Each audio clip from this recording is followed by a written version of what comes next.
ಬದನೆ ತವಾ ಫ್ರೈ ಇವತ್ತಿನ ರೆಸಿಪಿ. ನಮಸ್ತೆ ಫ್ರೆಂಡ್ಸ್, ಗುಡ್ ಫುಡ್ ಲ್ಯಾಂಡ್ ಚಾನಲಿಗೆ ನಿಮಗೆಲ್ರಿಗೂ ಆತ್ಮೀಯ ಸ್ವಾಗತ.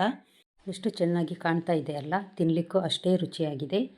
ನೀವಿನ್ನೂ ನನ್ನ ಚಾನಲ್ ಗುಡ್ ಫುಡ್ ಲ್ಯಾಂಡನ್ನು ಸಬ್ಸ್ಕ್ರೈಬ್ ಮಾಡಿಲ್ಲ ಅಂದರೆ ದಯವಿಟ್ಟು ಸಬ್ಸ್ಕ್ರೈಬ್ ಮಾಡಿ, ಹಾಗೂ ನಿಮಗಿಷ್ಟ ಆದರೆ ಲೈಕ್ ಬಟನನ್ನು ಪ್ರೆಸ್ ಮಾಡಿ ಮತ್ತು ಫ್ಯಾಮಿಲಿ ಫ್ರೆಂಡ್ಸಿಗೆ ಶೇರ್ ಮಾಡೋದನ್ನು ಖಂಡಿತ ಮರಿಬೇಡಿ.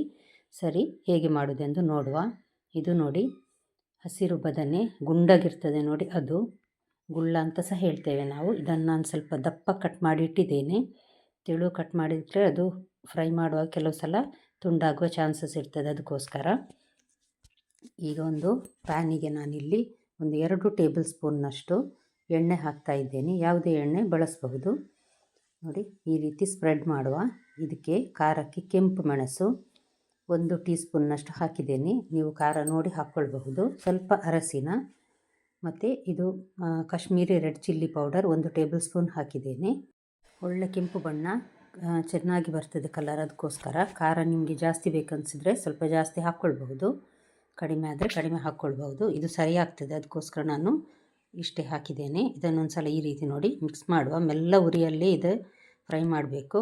ನಂತರ ಇದಕ್ಕೆ ಈಗ ನಾನು ಸ್ವಲ್ಪ ಕಸೂರಿ ಮೇಥಿಯನ್ನು ಹಾಕ್ತಾ ಇದ್ದೇನೆ. 1 ಸಣ್ಣ ಟೀ ಸ್ಪೂನ್ ಅಂತ ಹೇಳ್ಬೋದು ನೋಡಿ. ಇದನ್ನು ಅಷ್ಟೇ ಹಾಕಿದ ಕೂಡಲೇ ಒಂದು ಸಲ ಈ ರೀತಿ ಫ್ರೈ ಮಾಡುವ.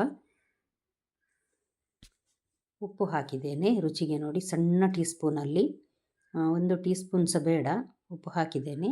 ಹಾಕಿದ ನಂತರ ಒಂದು ಸಲ ಮಿಕ್ಸ್ ಮಾಡಿ ನೋಡಿ. ಈ ರೀತಿ ಬದನೆಯನ್ನು ಇದರ ಮೇಲೆ ಇಡಬೇಕು. ಸ್ವಲ್ಪ ಮಸಾಲೆಯನ್ನು ಈ ರೀತಿ ಸೈಡಿಂದ ತೆಗೆದು ಸ್ವಲ್ಪ ಮೇಲ್ಗಡೆ ಈ ರೀತಿ ಸ್ವಲ್ಪ ಹಚ್ಚಬಹುದು. ಇದಕ್ಕೆ ತಿರುಗಿಸಿ ಹಾಕುವಾಗ ಹೇಗೂ ಮೆಣಸು ತಾಗ್ತದೆ, ಆದರೂ ಸಹ ಸ್ವಲ್ಪ ಹಾಕಿದ್ದೇನೆ.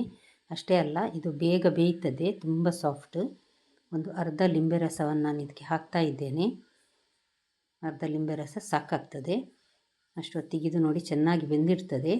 ಒಂದು 2-3 ಸೆಕೆಂಡ್ ಸಾಕಾಗ್ತದೆ ಇದಕ್ಕೆ, ಯಾಕಂದರೆ ತುಂಬ ಸಾಫ್ಟ್ ನೋಡಿ ಅದು, ಅದಕ್ಕೋಸ್ಕರ. ನೋಡಿ ಎಷ್ಟು ಚೆನ್ನಾಗಿ ಮಸಾಲೆ ಹಿಡಿದಿದೆ. ಈ ಕಡೆ ಸಹ ಅದೇ ರೀತಿ ಮಸಾಲೆ ಹಿಡಿತದೆ.